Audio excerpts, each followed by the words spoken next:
If you find yourself without many friends, society might tell you there's something wrong with you. But what if I told you that your lack of a large social circle isn't a flaw at all? In fact, it might reveal some of the rarest and most valuable psychological traits a person can have.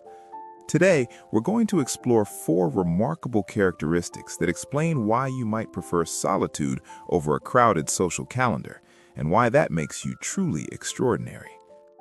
Number 1, you have exceptionally high standards for authenticity. Psychology shows that people who struggle to maintain friendships often possess an unusually strong need for genuine connection. While most people are satisfied with surface-level interactions, you're wired differently. You can spot insincerity from a mile away, and small talk feels almost physically painful to you. This isn't snobbery, it's a rare psychological trait called high authenticity sensitivity.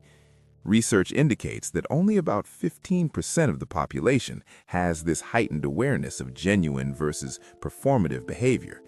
When someone is being fake, even in subtle ways, you feel it in your gut. You'd rather be alone than surrounded by people wearing social masks. Think about it this way.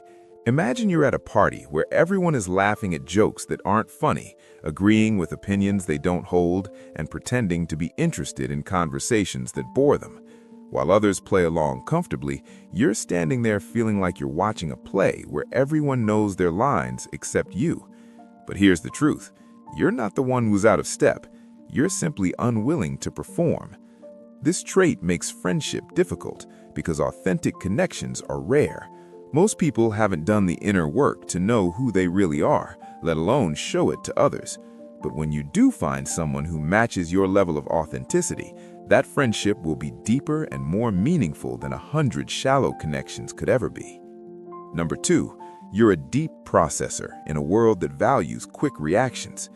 If you have few friends, there's a good chance you're what psychologists call a deep processor. While most people form quick judgments and move on, your mind works differently. You analyze, reflect, and consider multiple perspectives before forming opinions. This cognitive style is linked to higher levels of emotional intelligence and creativity, but it comes with a social cost. Psychology shows that deep processors need more time alone to make sense of their experiences. After social interactions, you don't just move on to the next thing.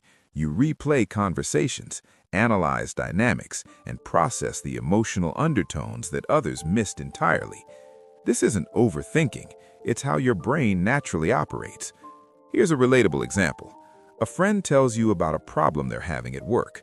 While others might immediately offer advice or share a similar story, you're silent. You're not being rude or disinterested. You're actually considering their situation from every angle, thinking about the underlying emotions, the context they didn't mention, and what response would actually be helpful. But by the time you're ready to speak, the conversation is moved on, and you're left feeling like you missed your chance to connect. Research indicates that deep processors make up only about 20% of the population. In a culture that rewards quick wit and instant responses, your thoughtful nature can make you seem slow or disengaged. But the reality is that your depth is a gift. You see what others miss. You understand complexity in a world obsessed with simplification.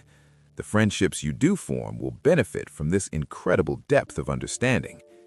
Number 3, you have a low tolerance for energy vampires. Here's something fascinating. People with few friends often possess highly sensitive energy awareness. You can feel when someone is draining you, and unlike most people, you actually do something about it. Psychology shows that individuals with this trait have more active mirror neurons, making them exceptionally attuned to the emotional states of others. Most people tolerate friendships that exhaust them because they fear being alone or being seen as difficult. But you've learned something powerful. Your energy is precious, and protecting it isn't selfish, it's self-preservation. Think about the friend who only calls when they need something, or the one who turns every conversation back to themselves, or the person who creates constant drama and expects you to help clean it up.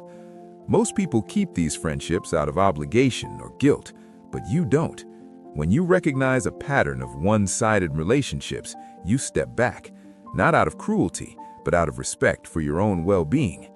Research indicates that this ability to set boundaries is actually a sign of high emotional maturity. It takes tremendous self-awareness to recognize your limits and tremendous courage to enforce them. Yes, it means you'll have fewer friends, but it also means every friendship you maintain will be reciprocal, balanced, and genuinely nourishing.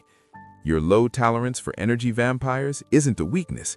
It's proof that you value your mental and emotional health enough to protect it, even when society tells you to be more accommodating. Number 4. You're comfortable with your own company.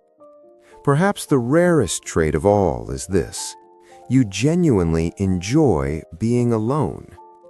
Psychology shows that people who are content in solitude possess higher levels of self-sufficiency and self-awareness than those who constantly seek external validation. This isn't about being antisocial, it's about being self-contained. Most people experience loneliness when they're alone because they've never developed a relationship with themselves. They need other people to feel complete, to feel entertained, to feel validated. But you've discovered something profound. You are enough. Your own thoughts interest you. Your own company fulfills you. You don't need a constant stream of social interaction to feel alive. Research indicates that individuals comfortable with solitude show higher levels of creativity, problem-solving ability, and emotional regulation. When you're alone, you're not lonely. You're recharging, reflecting, creating, and growing. You're having conversations with yourself that are more interesting than 90% of the conversations happening at social gatherings. Here's an example that might resonate. It's Friday night, and your phone is silent. No plans, no invitations, no obligations. While others might panic at this prospect, you feel relief, maybe even excitement. You have a book you want to read, a project you want to work on, or simply the freedom to follow your curiosity wherever it leads. This isn't sad. This is self-sufficiency at its finest. The ability to enjoy your own company is one of the greatest gifts you can possess. It means your happiness isn't dependent on the availability or approval of others. It means you've built an inner world rich enough to sustain you. And ironically, this self-sufficiency makes you more attractive to the kind of people worth being friends with, because you're connecting from wholeness, not neediness. So if you're watching this and recognizing yourself in these traits, I want you to understand something important. You don't have fewer friends because you're broken or difficult or socially inept. You have fewer friends because you're operating at a different frequency than most people. You're deeper, more discerning, more authentic, and more self-aware. These traits are rare, and rarity often feels like loneliness in a world that values quantity over quality. The right friendships will find you, not because you lower your standards or change who you are, but precisely because you don't. The people who can match your depth, appreciate your authenticity, respect your boundaries, and enjoy comfortable silence alongside you do exist. They're just as rare as you are, which is why they take longer to find. In the meantime, honor your solitude, protect your energy, trust your instincts, and know that having a small circle isn't a limitation. It's a reflection of your refusal to settle for anything less than real connection. If this resonated with you, subscribe for more insights into the psychology of personality and the strengths that hide behind what society sees as weaknesses. Your self-awareness is your superpower. Never